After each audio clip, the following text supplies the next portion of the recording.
نبی کریم صلی اللہ تعالی علیہ وسلم فرمایا، جنت کی چابی نماز ہے اور نماز کی چابی طہارت۔ اسی طرح کی اور بہت سی احادیث ہیں جس میں طہارت کو، یعنی اگر وضو نہیں ہے تو وضو کو ٹھیک طرح سے کرنا، وضو کے فرائض، سنت، ضروری چیزیں، اسی طرح اگر غسل فرض ہے تو غسل کرنے کے فرائض، طریقہ، سنت جاننا بہت ضروری ہے، کیونکہ طہارت کے بغیر نماز قبول نہیں ہوتی۔ بلکہ یہاں علماء نے لکھا ہے کہ طہارت کے بغیر جان بوجھ کر اگر نماز پڑھی جائے، عبادت کی جائے تو یہ گناہ کبیرہ ہے، بلکہ کفر ہے۔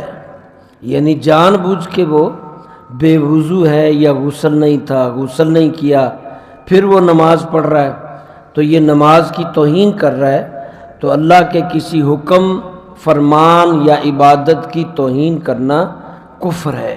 یعنی اس ایسے آدمی کو توبہ کرنی ہوگی تہ دل سے۔ تو اس سے ایک پتہ یہ بھی چلتا ہے، جیسے اگلی حدیث میں فرمایا، الطہور شطر الایمان، ایک فرمایا الطہور نصف الایمان، طہارت جو ہے وہ آدھا ایمان ہے۔ طہارت ایمان کی ضرورت ہے، ابتدا ہے، بنیاد ہے۔ تو ابھی یہ مجھے آج اس طرح کا لیکچر دینے کا، اس طرح کوئی ایک دولہا صاحب کل آئے کہ شادی ہو رہی استاد جی۔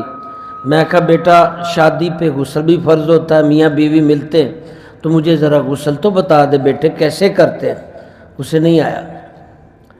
پھر میں نے کہا اتنا مطلب ہے کہ اس میرے دماغ میں آیا کہ کتنی دنیا ہے، مسلمانوں کی کتنی لمبی تعداد ہے کہ انہیں غسل کا طریقہ ہی نہیں آتا، بچیوں کو غسل کا طریقہ نہیں سکھایا، وہ پاک ہی نہیں ہوتے تو کہاں عبادت ہوگی، قرآن کو چھوا نہیں جا سکے گا، لا یمسہ الا المطہرون، قرآن کو جب تک پاک نہ ہو جاؤ ٹچ نہیں کرنا۔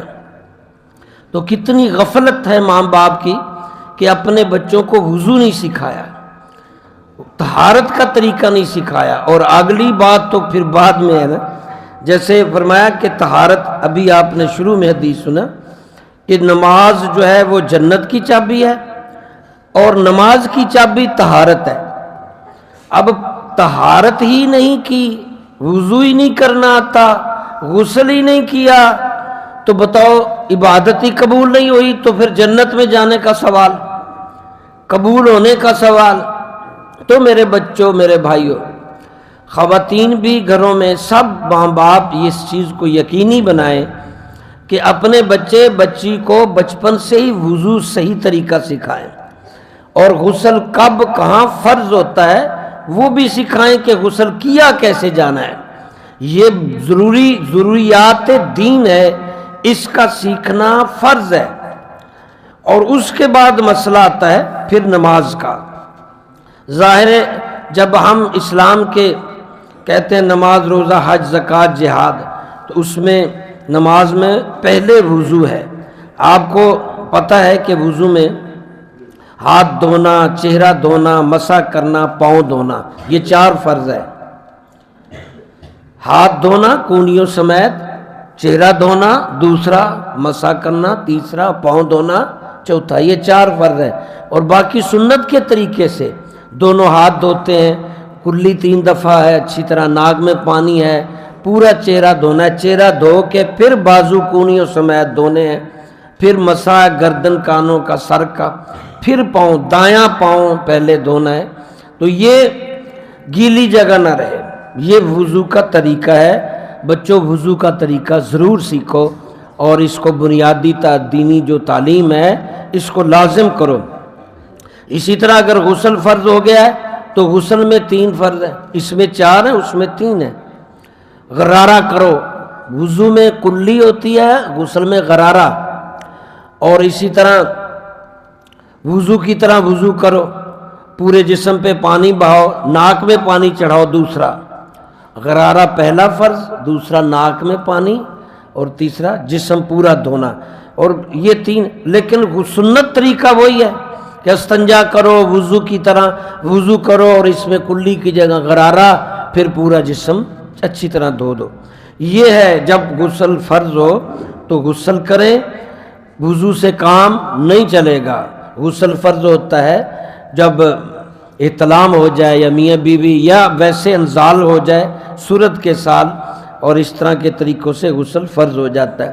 بعض مقامات پر سنت بھی واجب بھی، اور یہ عمومی جمعے کے دن غسل کرنا، عیدین پہ غسل کرنا، اچھے کاموں میں غسل کرنا، اور جس طرح کے دھوئیں میں پولوشن میں ہم رہ رہے ہیں، اللہ کا شکر ہے لاہور میں پانی ہے، ورنہ تو کراچی یا کئی جگہ تو پانی کی بھی قلت ہے۔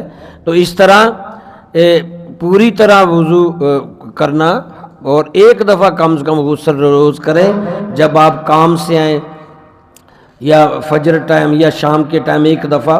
تو غسل جب بھی کریں، عام نہانا بھی ہو تو طریقہ وہی ہے سنت کا، عام نہانا بھی عادت بنا لیں، کیونکہ جب آپ سنت کے طریقے سے غسل کر لیں گے پھر وضو کی ضرورت نہیں رہے گی۔ ظاہر ہے جب آپ سنت کے طریقے سے غسل کر رہے ہیں، استنجے کی ضرورت ہے، استنجا کر رہے ہیں، پھر وضو کی طرح وضو کر رہے ہیں، پھر نہا رہے ہیں، پورا جسم دھو رہے ہیں، تو اس میں وضو بھی ہو گیا، غسل بھی ہو گیا۔ تو غسل کے بعد وضو کی ضرورت نہیں رہتی، پھر آپ اسی طرح ہی نماز اور تلاوت کر سکتے ہیں۔